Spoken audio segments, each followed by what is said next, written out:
Hi, I'm Dr. Trish Murray.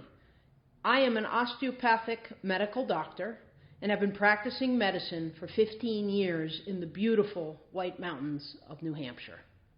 I started out as a primary care physician, and then I went on to specialize in non-surgical orthopedics and osteopathic manipulative medicine. But over the years, I realized more and more that the underlying inflammation, toxicity, and autoimmunity that people are suffering with are the root cause to most health problems. So, I also went on to become a specialist in functional medicine.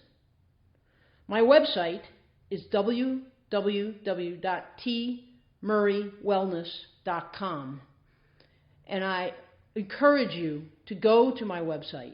There is a great deal of free information because my mission is to empower you to optimize your own health through education, community, and support.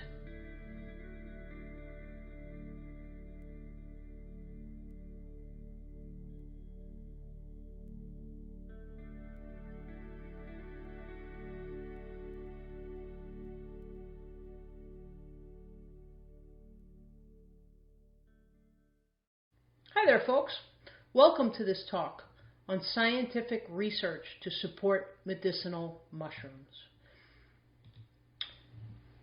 I'm going to be talking in this talk about mushrooms in general, and then I am going to be having two purposes in this talk. First, one of the purposes will be to review a bit of the immune system with you, because mushrooms, one of their most powerful things is they're felt to be immune modulators. They modulate our immune system to help us affect many different disease processes that I'll talk about. They also then have that pharmaceutical type effect, but they have numerous other pharmaceutical effects. So the second part or aspect of this talk or theme that will run through this talk are the multiple different pharmaceutical effects of mushrooms that research has supported. At the end of the talk, I will show you the reference list that I have developed this talk from. And a majority, 2 or 3 of those references are books that I read, but the other 9 or 10 articles are journal research articles from scientific research on mushrooms. So let's get started. So first of all, in general, there are estimated to be over or as many as, or even more than, 140,000 different mushroom species. But actually, we humans are only familiar with about 10% of those mushroom species. 50% of the ones we are familiar with, we know are edible. And of those known 700 species are known to possess significant pharmacological properties, which you're going to be blown away, actually, as I run through this information and this research of how beneficial mushrooms can be to our overall health. Now, mushrooms contain, no matter whether we talk about their pharmaceutical aspect or not, first of all, if you are a vegan or you are a vegetarian, your issue is how are you going to get enough protein? And mushrooms contain up to 40% protein by dry weight. And those of us that want to cut back on our meat intake, but we don't really want to drop our protein intake, mushrooms would be very high on the list to adding to our diet. There are a small amount of lipids or fats in mushrooms. They also carry many or include many essential vitamins and minerals in them. And then these last 3 here, lignans, polysaccharides, and what are called triterpenes, are the main things within mushrooms that I read in the many different research articles that are the beneficial items when you talk about the pharmaceutical aspect of mushrooms. So we're going to go over now what are lignans and what are polysaccharides and what are triterpenes. So first of all, lignans and polysaccharides are both fiber, essentially. They're carbohydrate fiber material. Lignans, however, went on, and both of these, of course, are found in plants. They're chemicals. Fiber and lignans are chemicals found in plants. But lignans are also a class of phytoestrogens. And phytoestrogens are estrogen-like chemicals that also act as antioxidants. They are also anti-inflammatory, and they can be anti-carcinogenic or anti-cancer. So these are, again, the major, lignans is one of the major things in mushrooms that were touted in the research as their beneficial effects. Next, polysaccharides, another fiber full of what are called, they talked about a lot, B-glucans. And what is this? Well, it's a carbohydrate, or essentially a sugar, but a starch or a fiber or a carbohydrate molecule that's composed of long chains, meaning poly is many, saccharides, so many saccharides. So it's long chains of mono one saccharide units bound together.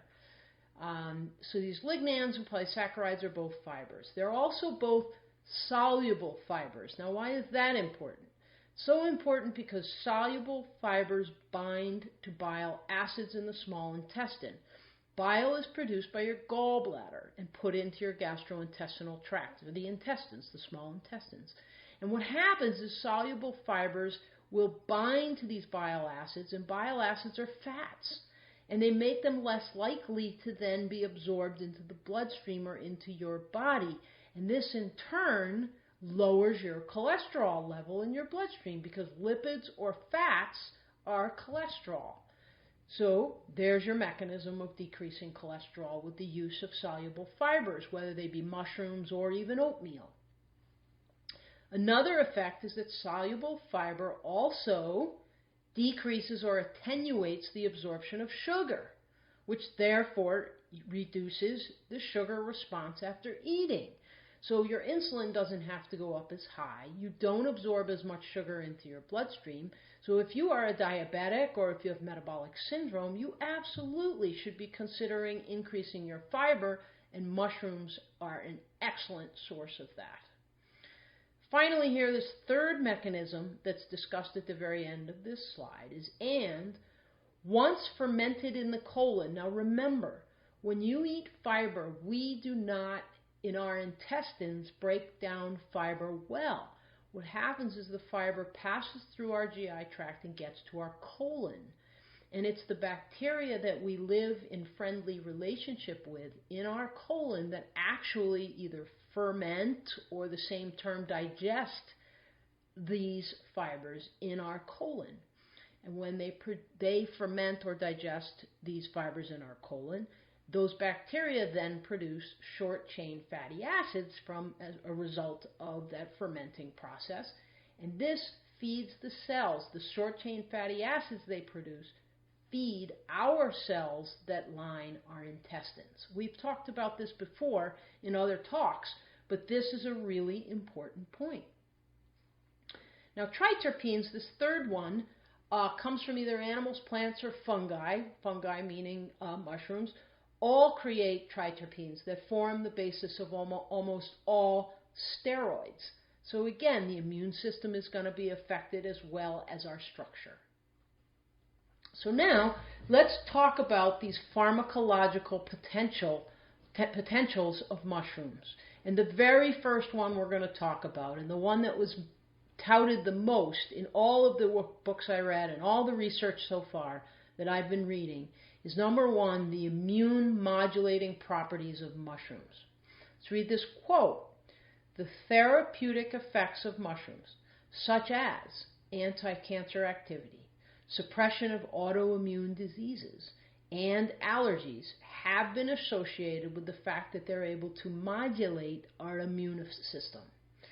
Possible efficient treatment was listed in many different articles for asthma, food allergies, dermatitis, inflammation, rheumatoid arthritis, atherosclerosis, folks, is vessel plaque that can lead to heart attack or stroke, hyperglycemia, HIV, tuberculosis, septic shock, and even cancer. So let's now talk about the immune system. And again, this is not a level 300 talk. This is a level 100. I'm going to introduce the basic concepts of the immune system and how the fibers and the things from mushrooms that we've found in scientific research are affecting and modulating your immune system. Now, what you need to understand here, and what I want you to come away with, is that our immune system has predominantly two different parts to it, or phases to it. And even before we get into that, make sure you understand that your immune system is your defense system. It is your military. And its job is to defend you and protect you and keep you safe from foreign things that try and enter your body. So the first part of your immune system is your innate immunity. And that innate immunity takes effect in the first 0 to 96 hours of defense against any stranger danger or any bug that tries to enter or enters your bloodstream or gets on your skin, or you chew or put in your mouth or in your sinuses or wherever it enters your body. This innate immunity, or this innate immune system, is non-specific. It has a broad response to foreign appearing agents. Now, what's foreign? Well, you can talk about a pathogen molecular pattern, meaning any bug or virus or fungus that enters your body is going to have some sort of a molecular pattern. And when your immune system sees it, it is going to recognize it as different from our cells and different from our immune systems. It's going to recognize that molecular pattern as a pathogen or a stranger, and it's going to react against it. Or another type of foreign agent might be a damaged molecular pattern. And in parentheses here, you'll see an example of that, AGEs. AGE stands for Advanced Glycosylated End Products. Glycosylated is sugar, so glycosylated end products are advanced sugar end products. What that means, folks, is, first of all, I'll give you an example. It's summertime and you're out cooking on your grill and you're making hot dogs and hamburgers. Well, great, but how about those burnt ones, the burnt hot dog or the burnt hamburger? Some of you out there I know love those. Well, I hate to tell you this and burst your bubble, but the cells of that meat, when they're burnt, are damaged molecular patterns. And when you eat them, are going to turn on your innate immune system to attack them, because your immune system looks at that burnt muscle cell in that meat as if it is a foreign agent. So what cells, examples of cells here that are active in our innate immunity in a broad way against any stranger or molecular pattern that comes into our body that's looked upon as not ourselves, are white blood cells, macrophages, and natural killer cells. Now, what can these guys do? What do they do to kill the foreign agent or get rid of it? Well, phagocytosis, this word down here at the bottom of the slide, means that, for example, a natural killer cell or a macrophage cell can engulf something that they think is foreign. They'll go and engulf it and take it inside the cell and destroy it, is one possibility. Another possibility is, or they can become an antigen-presenting cell. They might still phagocytize it, meaning take it inside themselves, but then instead of killing it right then, that foreign thing inside that cell causes that cell to become an antigen-presenting cell, meaning it's going to put receptors on its cell membrane to go then and tell other cells in our body that this bad thing is here and to become active against it. So it's going to go tell the adaptive immunity to get their act together and come help destroy this foreign agent. So it's going to go get supportive, backup guys to come help. So this is the acquired immune response. And the acquired immune response, as you can see, takes time to develop. It takes anywhere from 4 to 5 days to be initiated. That those antigen-presenting cells from the innate immunity need to be activated, and then they are going to go and tell other cells, such as B cells or T cells, to become activated and produce antibodies against the specific, stranger, foreigner. Or they're going to tell T cells to produce cytolytic cells. And you'll notice cytolytic, that word lytic, is lysis or destroy. So different cells are going to become active now. So you can create, the adaptive immunity is the way that we create long-lasting pathogenic specific memory. So for example, with the cold virus, we've all had a cold. We get a cold with the sore throat and the cough and other fever and things like that. It lasts, anywhere 6-7 days. And guess what? It runs through, if you've never been exposed to this particular cold virus that you get, then first of all, your innate immunity needs to try and attack it. But it isn't strong enough to destroy it and get rid of it completely. So it then goes and calls in, they become antigen-presenting cells, and they go tell B cells and T cells to come in and support them. And they develop the memory for this specific cold virus. So you know that when your children have first started school, what do they come home with all the time when they go to kindergarten or nursery school? They come home sick all the time. That's because their adaptive immunity has not built up yet and developed any memory against these viruses that all the kids are being exposed to. So they come home and they get sick a lot, and their innate immunity then develops, an attack, and then they go tell their adaptive immunity to attack. And once their adaptive immunity has developed, they usually, and we no longer are susceptible to that particular cold virus. So you'll notice that when your kids come home, if you remember when your kids, or now when your children come home with an illness, you might get that virus or you might not. The viruses you don't get, you've seen before, and your adaptive immunity has long-lasting pathogen-specific memory against it, so you don't get sick. But the ones you do get sick with, you have not seen before. So you have to go through this process of a 6 or 7 day attack on this foreign agent or bug in order to destroy it. So I hope this has helped give you an overview of your basic immune system. This slide is a summary of what we've just covered. So with any immune response, you first are going to have a natural or innate immune response. The cells in your body that are most involved in that are listed here: dendritic cells, neutrophils, monocytes, natural killer cells, and so on. The processes that they can attack foreign things are with phagocytosis, again, that's engulfing the foreign agent and trying to destroy it, or they can engulf it and put receptors on their own cell membranes, and you'll notice there's an arrow that goes to the right over to B cells in the adaptive immunity that then creates antibodies against that specific foreign agent, whether it be a virus or a bacteria or a fungus or whatever. Another process that the innate immunity can do is an oxidative burst. Oxidative burst is basically some toxic chemicals to kill a foreign agent.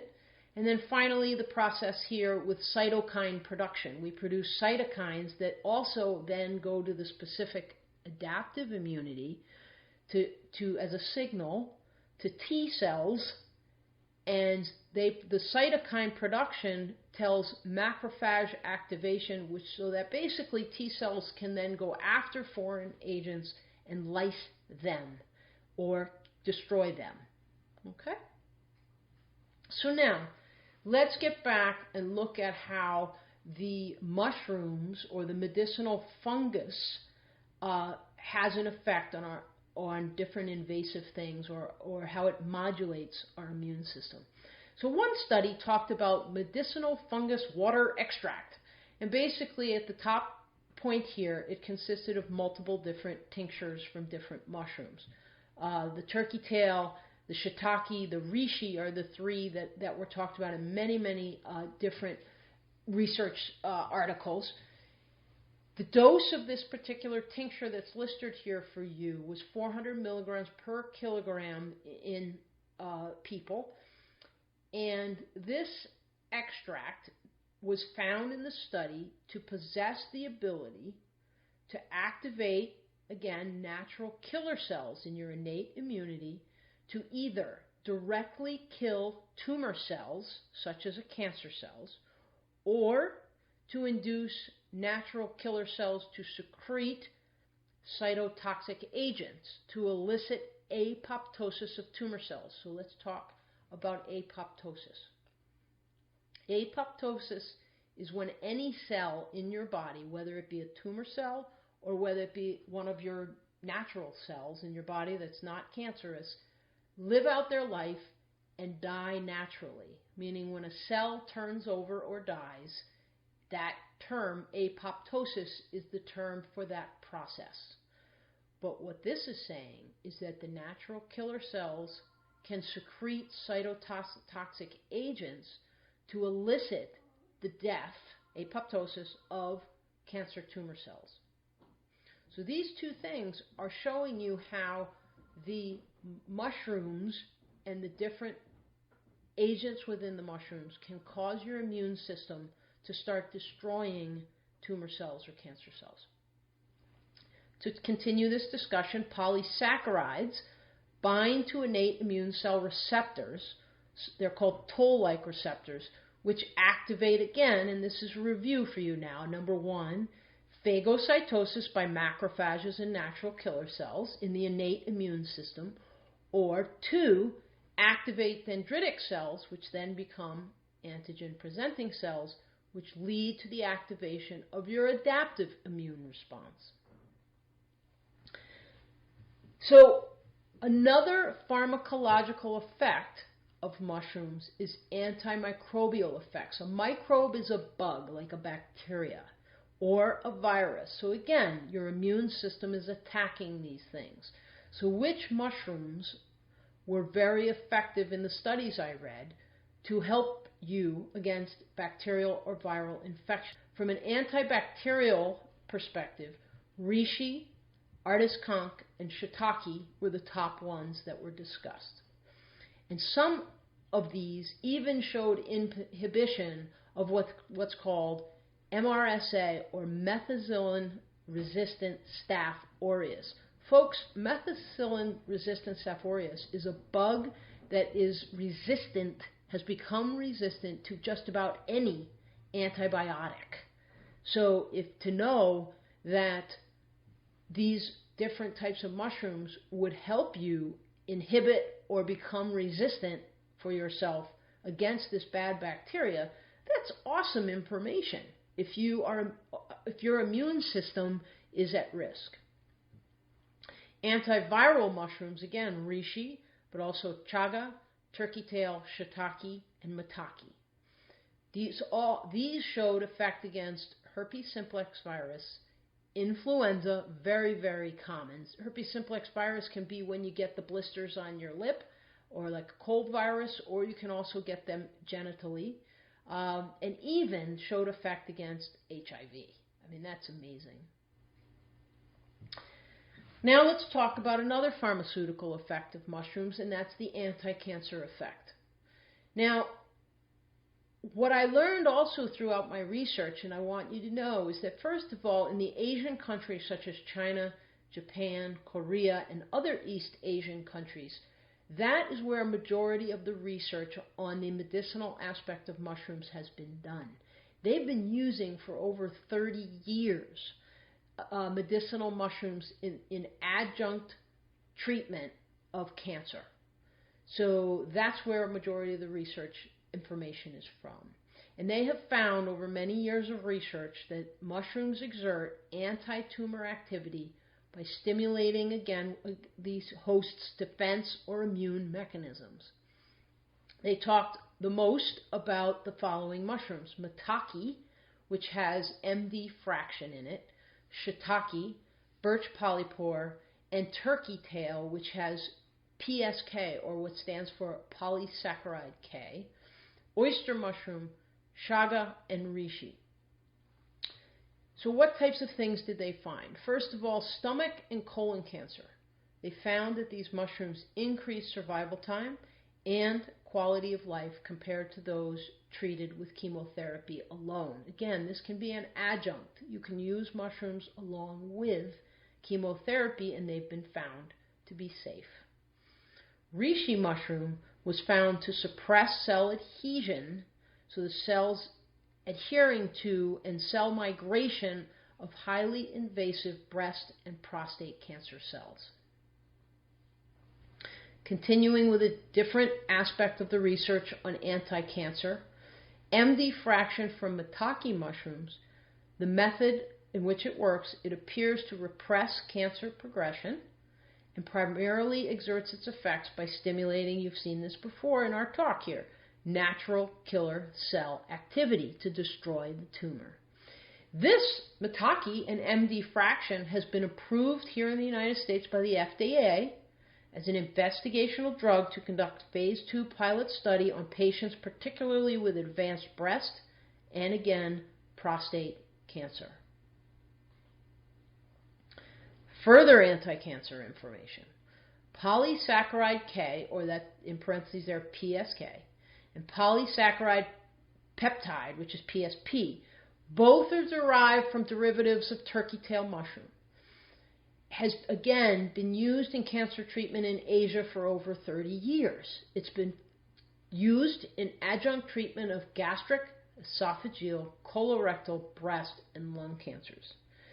It again increased the host versus tumor response. So again, it's infecting the innate and the adaptive immune system through natural killer cells and through lymphocyte-activated killer cells to destroy the tumor cells.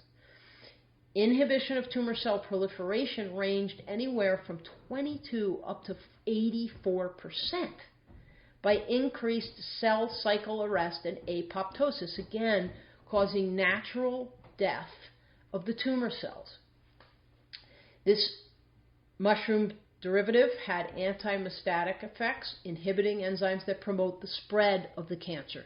When cancers metastasize into the bloodstream, that means they can spread into other parts of our body. And these mushrooms inhibited enzymes that promoted that spread. They stopped those enzymes. These derivatives of the mushrooms also act as antioxidants, which neutralize free radicals or toxicity within our bloodstream. Now, what's absolutely amazing to me is that PSK and PSP, which I just went over in the last slide, have been developed as pharmaceuticals in Japan and have been commercially available worldwide since 1977. And in 1985, folks, this tincture from these mushrooms ranked 19th on the world's commercially most successful drugs. Why do we not know this more in the United States? This is why I'm doing these talks. This is why I'm trying to express this information. So let's move on now to anti-allergy effects of mushrooms. The mushrooms that I talked about in the articles I read so far are reishi and Tricholoma populinum. They inhibit histamine release in rat mast cells. Histamine, folks, is what causes allergy responses in people with asthma, in people with skin allergy responses, or sinus reactions with histamine. You've heard of drugs called antihistamines, and you use them if you have a lot of allergies. Well, reishi, for example, is a mushroom that would be helpful to you to stabilize your histamine and therefore not have as many allergic reactions. Next, and the fifth pharmaceutical effect of mushrooms, anti-atherogenic. Atherosclerosis, folks, is the buildup of plaque in your arteries that can then lead to heart attack or stroke. But again, what I want you to understand is that your total cholesterol number if it is not astronomically high, is not what causes heart attacks and strokes. What causes heart attacks and strokes, folks, is if your cholesterol or your lipids and the fats in your bloodstream are inflamed and toxic. Then they cause damage to the cells that line your arteries, cause an injury to the inner lining of your artery, get in behind those cells and inside the wall of your arteries, and that's when plaque starts to develop. And what this is saying about oyster mushrooms is that oyster mushrooms decreased cholesterol and inhibited lipid peroxidation. Lipid is fats, and peroxidation is the inflammation or the oxidation or the toxicity of those fats. That, therefore, is what leads to the development of the plaques. So if you're going to inhibit that with the oyster mushroom, then you're going to decrease your possibility of developing plaques and decrease your risk of heart attack or stroke. And so you notice in this study, oyster mushroom decreased the size of atherosclerotic plaques that were being followed in the rabbits in the research study. The other thing that's amazing is that oyster mushroom has a compound in it that is lovastatin-like. You've heard of lovastatin or statins.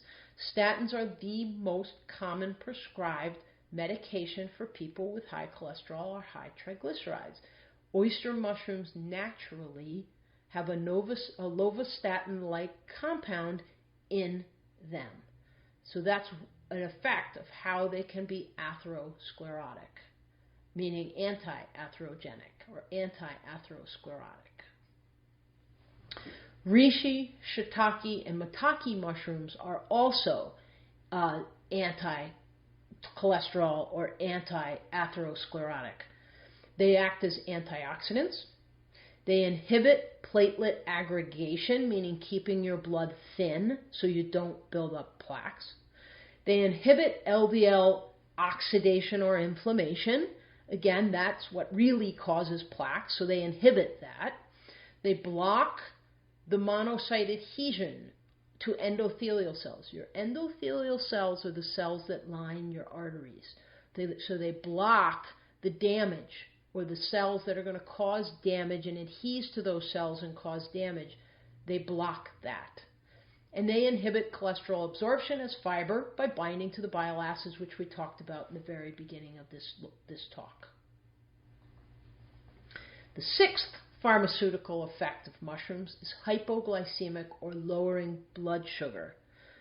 Fermented chaga, or reishi, turkey tail, shiitake, and maitake mushrooms. And many of these mushroom names you're seeing in this talk over and over and over again for these different pharmaceutical effects.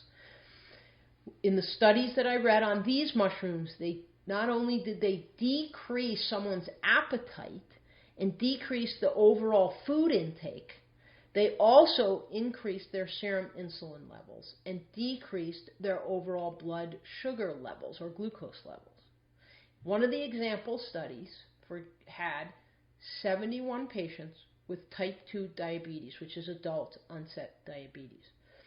These patients took 1,800 milligrams of polysaccharide fractions from reishi for 12 weeks.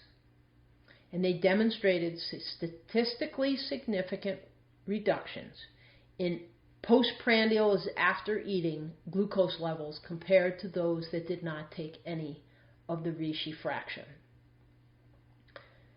So there's an evidence-based study, random controlled, showing positive effect of using reishi mushroom tincture to decrease blood sugar in diabetics. Liver protection. Reishi protected mice against hepatic necrosis caused by chloroform in one study. In another study, reishi in a multi-centered, again, double-blind, randomized controlled trials, folks, these are the top type studies to be done, on humans with hepatitis B, 33% treated patients had normal liver enzymes, and 13% actually cleared hepatitis B surface antigen from their serum completely. None of the control group had this level of an outcome. What did they take? They took 600 milligrams of reishi tincture 3 times per day over a 12-week period to have this effect. And finally, 8th pharmaceutical effect of mushrooms is pain control. And one mushroom that they talked about predominantly was lion's mane. Lion's mane is highly selective against opioid receptors that have an anti-pain activity, but not the same side effects as morphine. So the brain fog and the fatigue and the constipation, the lion's mane didn't have that effect. So that could be very beneficial to people with chronic pain. Other mushrooms that were discussed with pain effect were birch polypore and artist's conch. They also had selective inhibitors of certain enzymes that can help decrease pains similar to opioids. This is a list of all the different references I have read in order to present this talk to you. And so in summary, mushrooms are an excellent source, first of all, of protein. They're full of many vitamins, minerals, and phytonutrients, meaning nutrients from plants. 2, they affect the immune system in positive ways to benefit people with many different issues with their immune system, particularly allergies, autoimmune diseases, and even cancers. And 3rd, they have also numerous other pharmaceutical or pharmacological effects, such as lowering blood sugar, lowering cholesterol, liver protection, and even pain control. I sure hope this helps. Take care.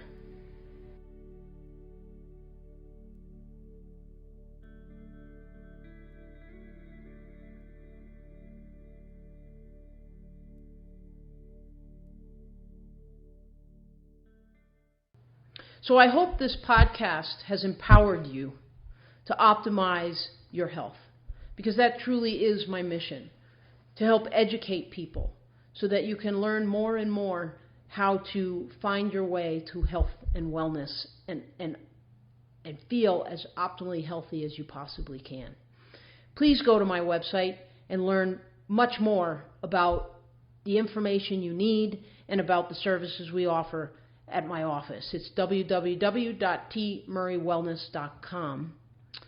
I also have my own curriculum or program I call the DENT curriculum. That's DENT, which is an acronym for Diet and Detox, Exercise, Nutrition, and Treatment. And I offer weekend conferences where anyone in the world can come and learn about how to put a dent in your chronic disease processes through exactly that: diet, detox, exercise, nutrition, and treatment.